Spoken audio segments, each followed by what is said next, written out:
Venezia si ferma per ricordare Giuliano De Seta, lo studente residente a Ceggia nel Veneziano, morto per un drammatico incidente sul lavoro mentre stava affrontando uno stage in azienda.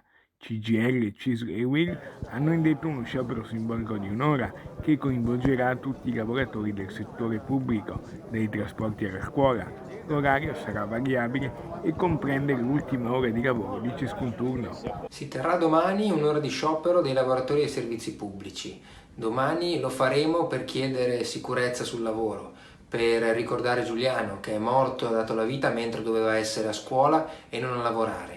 Lo faremo per dire che i 60 morti in Veneto di quest'anno sono inaccettabili, che è una vergogna che questa regione abbia tra i primati non la tutela della salute e della sicurezza, ma i morti sul lavoro. È inaccettabile che giovani ragazzi che dovrebbero essere in un percorso formativo possano morire mentre dovrebbero essere a scuola ad imparare.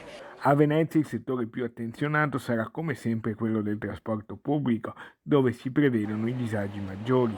A CTV indica come fascia oraria dello sciopero dalle 10.30 alle 11.30, ma problemi per la regolarità del servizio potrebbero registrarsi già dalle 9.30 fino alle 12.30.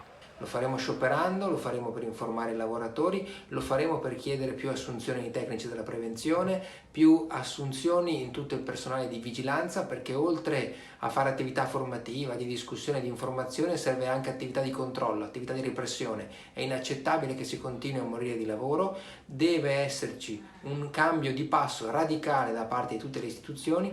Daniele Giordano, segretario generale della CGIL Funzione Pubblica a Venezia, parla chiaro. Per mettere la tutela delle lavoratrici e dei lavoratori al centro, perché è davvero sempre più insostenibile che ci siano centinaia e centinaia di infortuni ogni anno, infortuni in itinere, infortuni nei luoghi di lavoro, spesso in alcuni casi nemmeno denunciati, e che minano la vita delle persone. La vita delle persone proprio al lavoro deve essere tutelata, e per questo domani ci sarà un'ora di sciopero.